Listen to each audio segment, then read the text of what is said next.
Good morning, boys and girls. Good morning. And welcome to another story time session by REISA. We hope you're enjoying your summer so far. The book we will be reading today is called The Tale of Peter Rabbit, based on the story written by Beatrix Potter. We hope you enjoy it. Bye. Once there were 4 little bunnies. Their names were Flopsy, Mopsy, Cottontail, and Peter. They lived with their mother under a very big fir tree. One morning, Mother Rabbit said, "Today you can go outside to play in the fields or travel a bit down the road. But do not go into Mr. McGregor's garden. It's a dangerous place for rabbits." "Now run along," said their mother, "and don't get into trouble while I'm gone." Then she put on her coat and hat and went through the woods to the market to buy bread and milk. Flopsy, Mopsy, and Cottontail were good little bunnies. They went down the road to pick berries. But Peter was a very naughty bunny. He did not obey his mother. He ran down the road straight to Mr. McGregor's garden. Then he squeezed under the gate.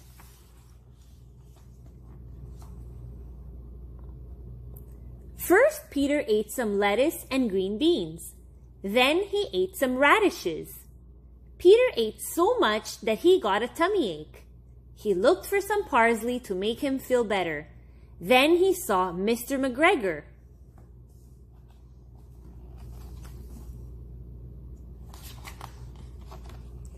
When Mr. McGregor saw Peter, he jumped up and grabbed his rake. "Stop, thief!" he shouted. He ran after Peter. Peter was scared. He ran all over the garden trying to find the gate.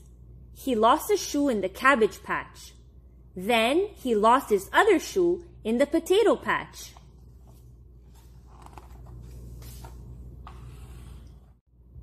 Mr. McGregor kept chasing Peter. Now that Peter had no shoes on, he could run faster than ever. He almost got away.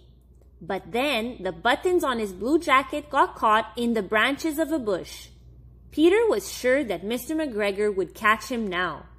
He began to cry. Some friendly birds heard Peter crying. They tried to help Peter get free. Just then, Mr. McGregor came toward Peter with a basket. He planned to catch Peter by putting the basket on top of him. But Peter slipped out of his jacket and wiggled free just in time. He ran to the tool shed and jumped into a watering can.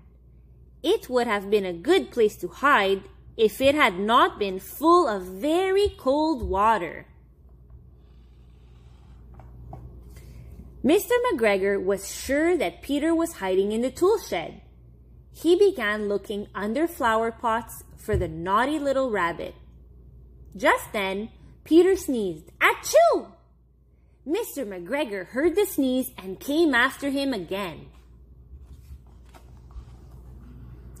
Peter jumped out of a window, knocking over some plants.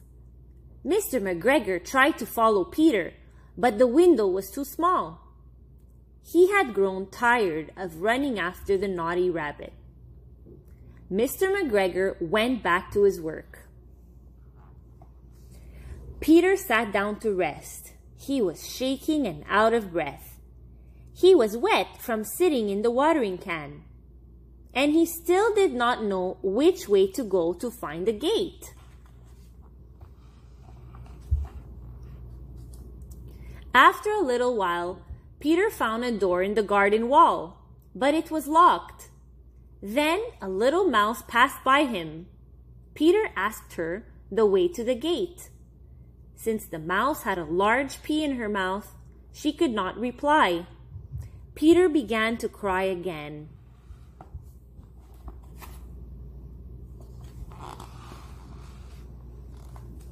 Then Peter wandered by a pond. A white cat sat at the edge of the pond, looking at the fish. Peter didn't ask the cat the way to the gate. His cousin, Benjamin Bunny, had warned him to be careful of cats. Peter headed back toward the tool shed. Suddenly he heard the scritch-scratch noise of a hoe very close to him. Peter hid under a bush. When nothing happened, he climbed up into a wheelbarrow and looked over the top. The first thing he saw was Mr. McGregor working in the onion patch. His back was turned toward Peter. Just past Mr. McGregor, Peter could see the gate. Very quietly, Peter got down off the wooden wheelbarrow. He began running as fast as he could to the gate. Mr. McGregor saw him, but Peter slipped under the gate and out of the garden before Mr. McGregor could catch him. He ran as fast as he could all the way home. Mr. McGregor found Peter's jacket and shoes and made a scarecrow out of them. He wanted to frighten the blackbirds away. Meanwhile, Peter did not stop running until he got home. He was so tired that he flopped down on the sandy floor and closed his eyes. Peter's mother wondered what he had done with his clothes. It was the second pair of shoes and jacket that Peter had lost in the last 2 weeks. That night, Peter did not feel very well. His mother made him some tea and put him to bed. But Flopsy, Mopsy, and Cottontail got to have bread and milk and berries for supper. The end.